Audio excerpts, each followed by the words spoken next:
Angel, we are now live, streaming on YouTube, Facebook, and our Facebook group. We're going to be obviously putting this onto our podcast startup chats.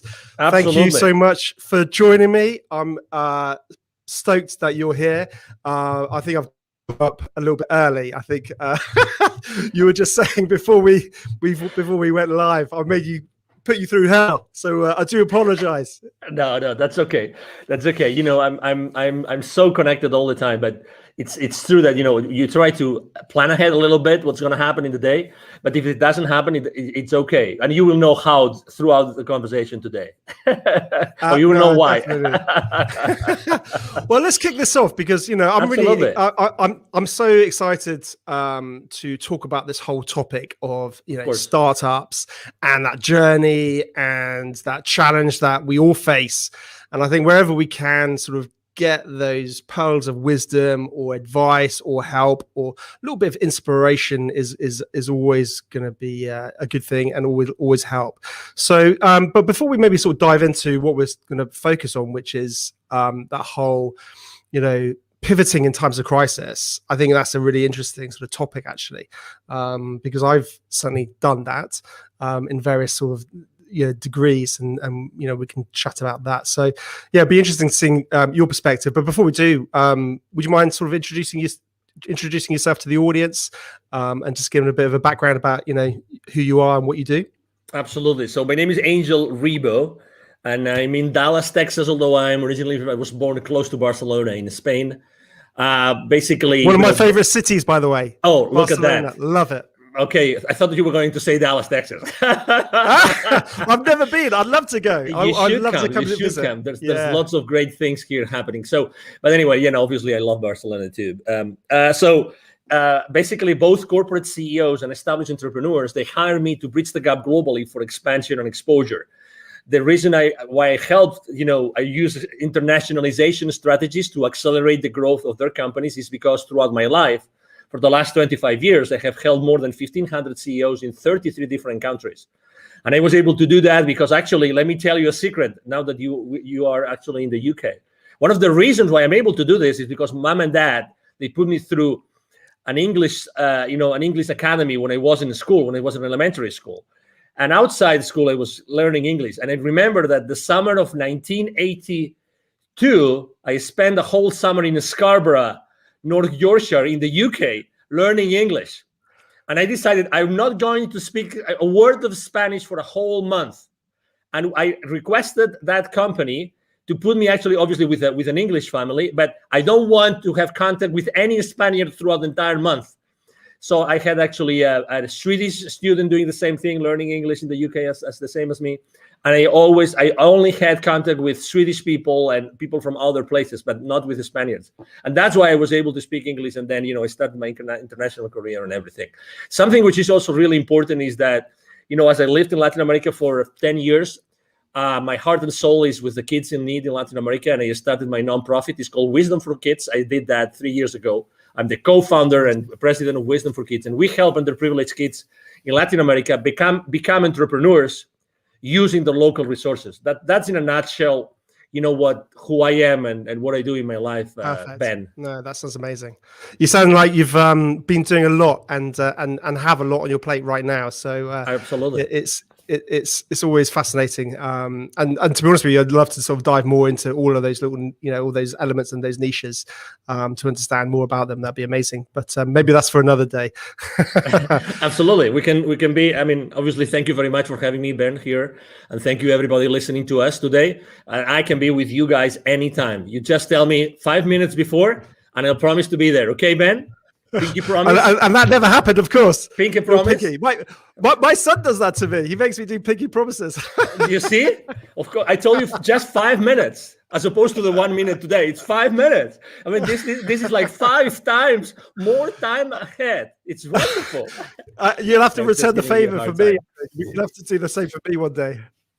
No. Of course, obviously, I'm giving Ben a hard time just because he's this kind of guy that he takes you know, jokes and being hard on him as lightly as I do. So it's a pleasure to be with someone in life that doesn't take everything judgmentally, which we unfortunately tend to do. And you know, that's actually one of the challenges of the startup entrepreneurs as well.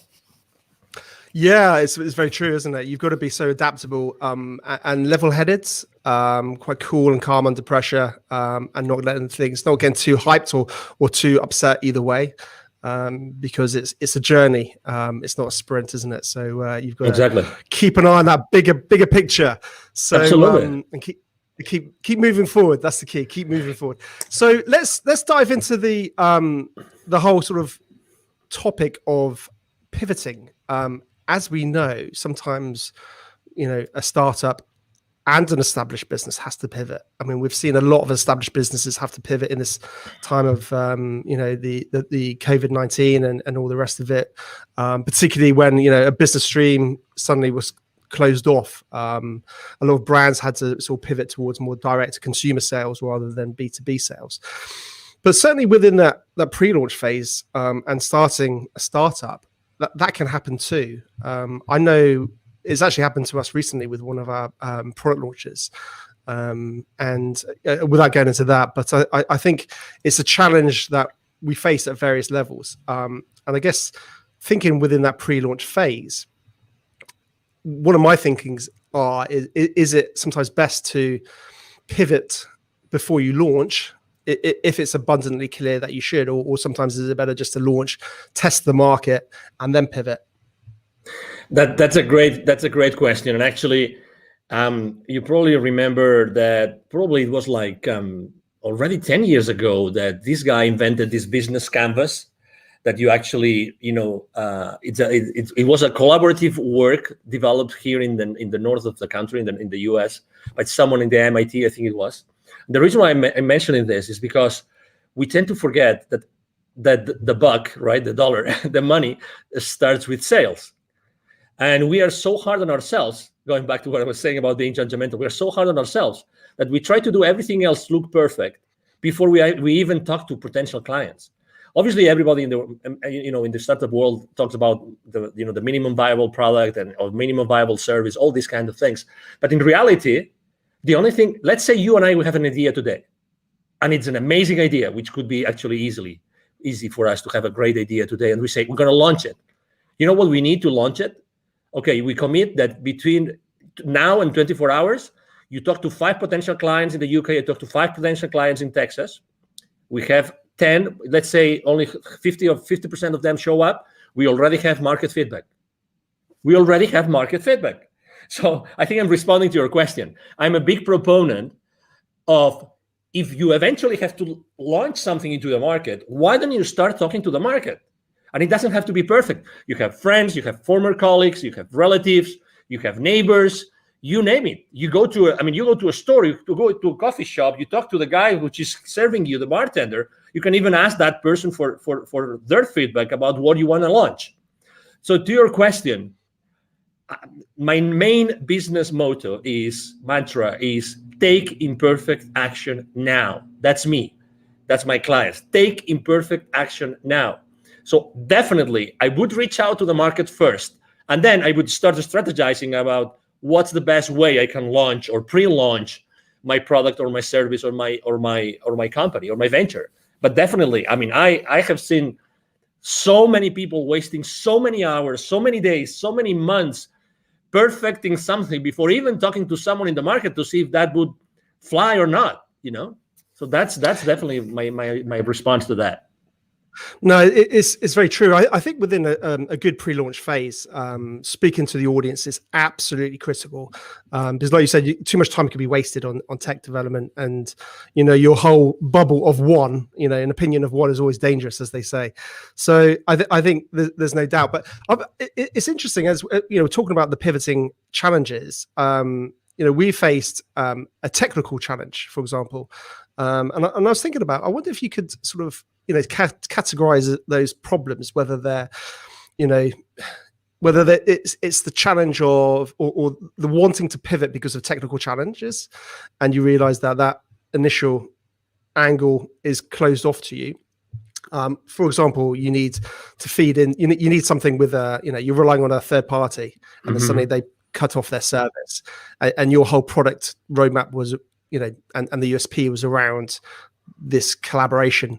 So you're relying on a third party, and then suddenly they pull the rug from under your wheels. when that happens, clearly you need to pivot because you can't really launch to market without it. But I think one of the mistakes, and that's something that's we've recently found. So we're having to do a slight pivots in terms of our launch, one of our products that we're releasing, in terms of just realigning some of those core elements. Interestingly, we had and it's still ongoing, is another product launch which started way back when, and that was my thing. And I think I made those exact same mistakes that you talk about, and you shouldn't make, which is, it's got to be perfect. It's got to be perfect. Just one more thing. Can we just do this feature? And then suddenly it becomes like a monster. And I think that has been a huge frustration for me, certainly, is not getting something out of the door.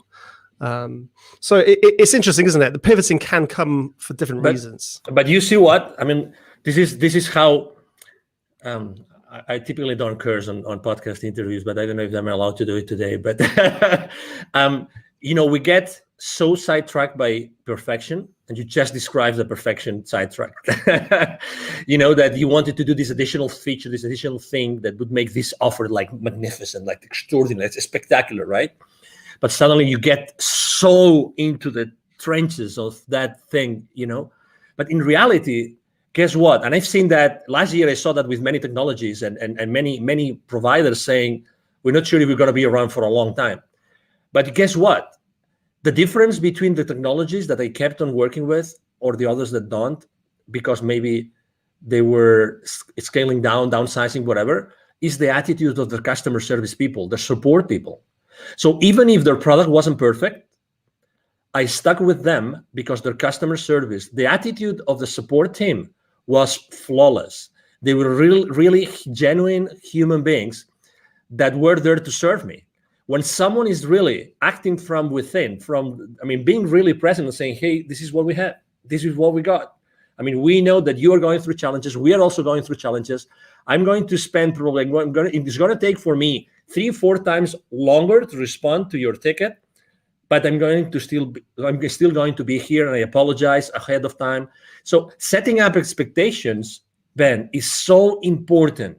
It's so important. I'd rather work with someone who has a not so, let's say, mature technology, or not such a comprehensive technology or service, but their relationship with me is so human, is so empathetic, because I really value that, and I'm going to connect with that person much more in depth. It's so interesting, isn't it? Because ultimately we start talking about the whole branding element of a business, of a startup, of an entity. What are the core values of that business? How does it want to interact and engage with its customers and clients on board? And I think we then start sort of diving into that world of the community, building a community, and whether that's, I guess, having a really good call center or team that respond to tickets and problems, or even I've seen really interesting communities built up on like Facebook groups where startups are really engaged with their communities. And I think having that authenticity and that dialogue, that's the key, isn't it? Like you touched on, it's that dialogue to say, hey, Angel, we're working on it. This is our tech roadmap. This is what we're working on. We're struggling. We're trying to get things off the ground. We're bootstrapping it, or whatever it is. And then you can feel, more of a passion towards that brand and company, and see the face behind it. Yeah. And on its own, actually, if we think about it, that's such a strong, powerful part of planning in any pre-launch phase, but also post-launch, because obviously that's when you've got to deliver effectively. And follow through, and that's always challenging. Absolutely. And I can give you even another example. Last year, there's this technology that I love to use. My team is an expert on using that. It's called Zapier, which allows you to automatize so many different systems. Zapier takes webhooks from here and there and blah blah blah, integrates so many. So I use a specific dashboard with my clients, and guess what? This guy said they're not cheap, but this guy said, we're going to give you 3 to 6 months for free, just because we know you're suffering. And their support system is great. Okay, so they gave me 6 months for free subscription last year, just for the sake of it. Just for the sake of it, because I was a small business owner, I qualify, blah, blah, blah. Just 3-4 months ago, a competitor came up to the market at a fraction of their price. And they offer you so many more actions per month, which is the currency that Zapier uses. So like a fraction of the price and offering you much more for that fraction of the price. But guess what? I'm not going to change from Zapier. I'm just giving you an example, right? I'm not going to change because they stood behind me, with me all the way. They provided me extraordinary service. They even said, we know cash flow is an issue for you. We're going to support you. So, oh my God, do you think that they will ever leave Zapier as a technology provider for my team and myself? Of course not. The branding, they have, my concept about these guys, what they're going to do for me whenever my business grows more and more and more, and I need them more and more and more, they will be there for me all the way. It's amazing. Exactly. It's about the brand. It's amazing. Do you agree? 100%. And it's interesting, isn't it? Because I guess if you've got that strong narrative, that strong brand, that's good, that story that people buy into, if you do have to pivot, then it's much easier to bring them with you, because I guess you can again have that honesty and say, hey, listen, we're having to realign our business model. We're having to do this. Come with us. And when that pivoting moment does come, I'm guessing that's a lot easier. Yeah, it is because again, you trust them. You have already developed that relationship. It's all about expectations, Ben. I mean, really setting up the right expectations is so important at all levels. We tend to, there's a concept I use both when I coach personally the CEOs and when I work with in business, when I'm doing business consulting, which is a secret contract. And think about it. This concept of secret contract is just brilliant. With every single person that you have a relationship with, Ben, and everybody listening to us, with every person that you have a relationship, there's a lot of things that you've never shared with that person, but you expect from them. You've never spoken about those things, but you expect from these people a certain things. And the other way around. You've never talked about that with them, or they never talked about that with you, but they expect things from you. And that even happens with your business, with your family, with your partner, with your life partner, with your kids, with your father, mother, with your siblings. There's always those things that you expect from them, but you've probably never asked them or talked with them about them. That's why setting expectations is so important in the journey of an entrepreneur, of a startup CEO. Setting the right expectations with everybody, with all your stakeholders, is so important. And just with that, you are building, just with that very simple thing of setting the right expectations, you're starting to build a very strong brand. You will never be in denial. You will never sweep things under the rug, ever. You will always be there because you are very clear on the expectations. That's so important. And it's so easy to do. But in reality, we don't do it. No, it's interesting, and I think you hit the nail on the head, because it also is very similar to just old ways of doing business well. We're talking about digital businesses, online businesses, and all the rest, but it's about doing business well, and it's always been the case. Whenever you're dealing with a client, setting expectations, whether it's timeframes or what you can achieve by when, and being realistic with that rather than over promising. If you can set a realistic expectations and actually over deliver and things like that, it's just simple things, isn't it? But I think what we need to what we need to start thinking about, I guess, as startup founders and all the rest of it, is how we set those expectations in a digital format to the masses, if that makes sense. How do we communicate that? And that might be simple as just, I guess, creating a Facebook group about your business and start talking about it, and then setting those expectations. It's interesting, actually. I've started to sort of observe the technology side of. By the way, I don't want this to get into some crypto sort of video here, because there's plenty of those out there. But it's interesting the technologies behind it, and some of those guys who are leading those technologies.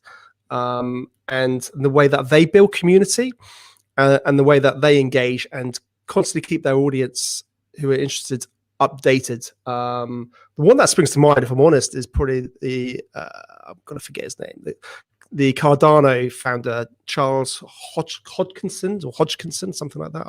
I can't remember off the top of my head. And he's constantly sort of talking about Cardano and what they're doing and all the rest of it. And that's when you just think about it for, I guess, your own business or your own startup it's interesting lessons that you can possibly take for yourself post-launch, but equally, I think pre-launch, and start getting a bit of hype behind it before you even go live potentially.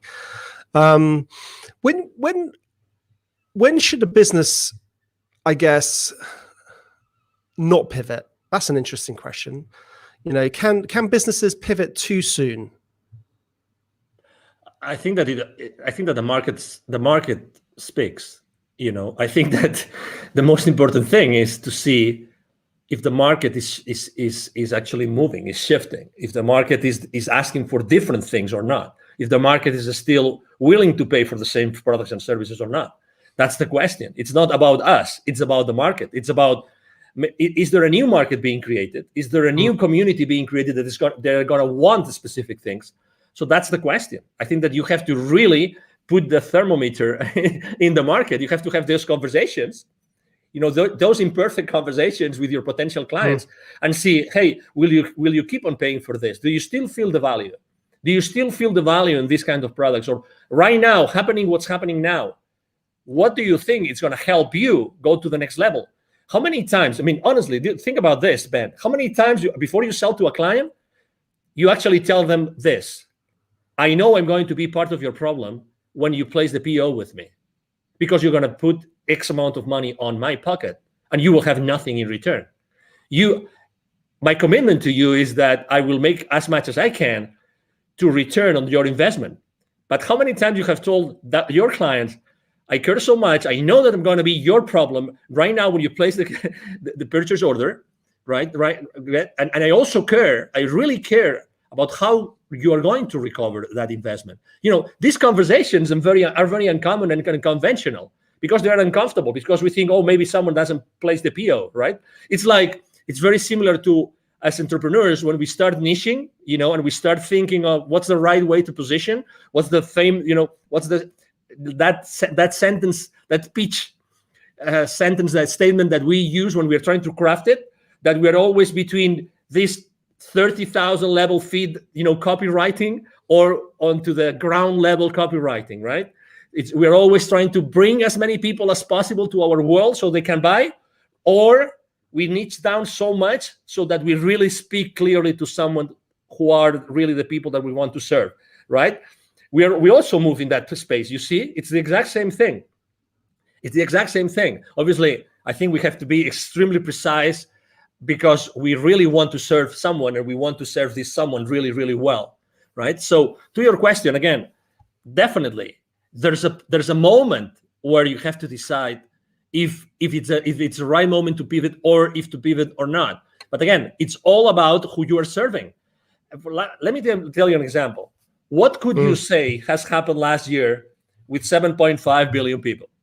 If there is one factor that had all 7.5 billion at some point, it's fear. Okay. I'm not talking about politics. Okay. I'm just saying what it is. There's never been more fear in the planet like last year. Okay. And maybe it continues this year for whatever reason. Okay. I have been building bridges. You are a public figure. I'm a public figure. We're here to build bridges. We're not here to fracture the society. We're here to actually help everybody come together, get together, and make this world a better place. That's why you're doing what you're doing. 100%. That's what I'm doing. Exactly. Right. So, but still, if there's fear, think how you can help everybody. If you know that everybody's going to be in fear, why don't you talk to your market and you double check that that's the reality, and double check if that fear is going to move the needle for what they need. They may need some additional personal support. They may need, support for specific areas in their business. Right? Is that fear going to affect the existing clients or not? Is it going to affect will you have to deliver your product or your service in a different way? Again, it's all about the market. It's all about the people, how they feel. It's all about human beings. It's all about human beings, how they feel inside. They're going to make the purchase decision. The buyer, decision has it changed? Are there different criteria? The purchasing criteria of our clients, has it changed? The decision process, has it changed? It's all these kind of things that you have to think about before you decide to pivot or not. Yeah, no, definitely. I mean, that's an interesting point. Has it changed? I mean, ultimately, their buying decision might not have changed, but the way that they buy it may have changed. They might not be able to go into the shop like they used to. So, how can you deliver that product or service in a format that they can still access? Because they may well still want it. We've seen that, haven't we, with gyms? Gyms have got, people can't go to physical gyms in the UK. I'm not sure what it's like in America, but so people are having to think about, how can I deliver that course online effectively, because those people still want that. And you're 100% right. And I think this goes from pre-launch and carries on continuously forever, is knowing your audience. You touched on that, and listening to your audience. But it's really easy to say that. Well, people think, oh, my audience is everybody. And I think it's so important. And you touched on it. You got to really drill down on who you want to help. And know that market inside out, and that can change. But absolutely. I think have a focus where it is right now. Going back to the is there a right time to pivot? It's interesting because as I completely agree with everything you're saying, but part of me also wonders whether you can be too soon. You can be an innovator, and you could be creating something that the market's never seen. So people don't necessarily sometimes know that what you have is going to help them. And that's an interesting challenge. We're seeing a lot of this actually in various sort of technologies. Things are coming out all the time. But you might not get that initial traction. I agree. But it all comes down to, as you know, people buy from you what they want, but you know what they need, right? I mean, you define a transformation path, right? You define the transformation path. You talk to them with your pitch. You talk to them to find them where they are, and then you describe a transformation path, and you are selling them the transformation and the final destination of that transformation, right? You got to tell a good story, haven't you? Yeah, exactly. But again, I think that we make a decision as entrepreneurs. We make a decision every single day of what we talk about and who we talk about. At the end of the day, if you are able to describe that transformation, they might not know, they know what they want, but they don't know what they need. So you're still able to sell to them what they need if you are able to position it as what they want. Okay, so obviously there's this very famous book that you've probably read, The Crossing the Chasm, about technology adoption. Very old book already, like 20 years, 30 years old. You're right. Honest, I'm a really bad reader. I'm so okay. No problem. So I'd love to be a big reader. I really would. It's okay. Crossing. It's okay. Crossing the chasm. So it basically states, when a technology is ready to go to the majority, to not only to the early adopters, so to the majority, right? So it talks about that. So yeah, exactly. So regardless, probably in the beginning, your price point will be at a level that it still justifies the profitability that you need in the company. You know what I mean? But at the end of the day, it's always the same thing. Are you able to position what your clients want from your pitch so that you give them what they want? They buy what they want, but you give them what they need because you are the expert. You are the subject matter expert. You're giving them what they need because you know more about that, because you are the expert. And obviously expertise is one of the most important things when you're pivoting, right? I mean, are there areas of expertise that you probably have not pitched enough to your audience? That's an area of, as you know, of innovation and being ahead of the curve and being creative and all these kind of things, and I think that also as entrepreneurs, when we are in startups, I think that we all the time we see new things. We're ahead of the curve. I mean, we really see those innovations because when we push so hard and we do so many things for so hard because our life goes on it, right? So eventually we discover many other things and new ideas and new horizons open up for us. And and it is what it is, and so if you are an awakening enough entrepreneur, there's consistently reasons and ways for you to be innovative and to start trying those innovations into the market. No, definitely. I think like any good entrepreneur, they're constantly looking at the world in a different way. I call it my invisible radar. It's this.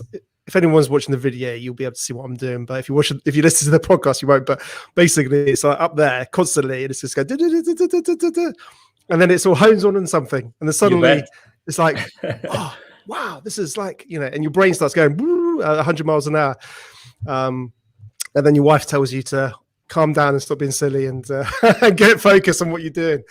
Exactly, because it's always challenging, isn't it? It's getting pulled too far in too many different directions. Absolutely.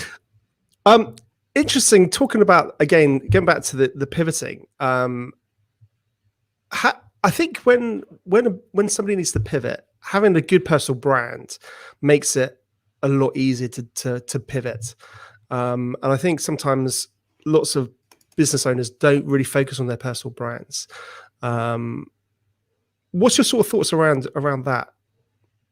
Well, I think there's two. This is a two-way street, right? Because you want to have a very strong personal brand, but at the same time, you don't want to be the main constraint on your business, right? So you have to be careful, okay? Because you obviously want to have a whole, system, people that will support you in delivering all that, okay? So the personal brand is very important, but also make sure that in the delivery of your products and services, you are not a constraint. So that's the number one thing. Do I believe in like having a very strong personal brand? Absolutely. And it's much easier to build than what people think. I'm blessed enough to have been invited to your podcast, Ben, today, and I have probably 3 or 4 more today. I'm there's a lot of people reaching out to me. I'm really extremely blessed that happens. But it's relatively easy just to give. I'm giving just some nuggets that people might like or might not, but it's being present. It's spending 30 minutes, 45 minutes, 1 hour, adding value to someone's audience. And by doing this, you are actually building my brand. I'm building my brand right now, thanks to you. I'm grateful to you and to your audience. And again, people think that branding is this big, massive monster that we've never seen their face, right? But it's so difficult, and only large corporations can actually build your brands. Not at all. Just answering an email on the chat on LinkedIn, you're building your brand. Let me give you another example. 100%. When I say happy birthday to someone on LinkedIn, I do it in a different way. I tell you, people remember me because of the way I give them the happy birthday. And it's so simple. And the same thing when they change positions in their companies. I do it in a different way. Guess what? You don't need anything. If you're starting small and then you want to scale up in the future, guess what? You can start doing this right now. Be yourself. Don't be afraid of yourself. It's very true what Tony Robbins says in his events, which is, what we are fearful of as human beings is of our potential, is of how powerful we are. It's not of our flaws. It's not that we will not be able to deliver. It's of our potential, of our power. We're really powerful. We all have this expertise inside of us that nobody else will be able to deliver just because of the experience we have had in our lives. You have had your experience, Ben. You've gone through several, successes and failures. You've learned a lot of lessons. Everybody has had their own journey, and that journey is of value to someone else. That's why everybody can really become an entrepreneur if they really want to. That value, that intrinsic, unique value of anybody out there can really help other people, to overcome their challenges in their personal lives or in their business life. It is what it is. It's by definition. 100%. And also what I love about it is it gives, several things. It gives a face behind the business. So it has you have that real sort of personal element. And I think that's the future for business, having personality. But also I think as an individual, we all know we have many layers. We have many interests. whereas a business is obviously clearly focused on one area, possibly with a very focused audience. But with a personal brand, people, you're able to express more of your interests. You're able to express more of your fascinations and your other hobbies and other, businesses. So I think certainly if you do need to pivot, it's much easier to do so, and because people believe and buy into you, not that particular product or service. So I think that's something very, very interesting. So in terms of sort of top tips or advice you could possibly pass on to any budding, startup founder, what would that be?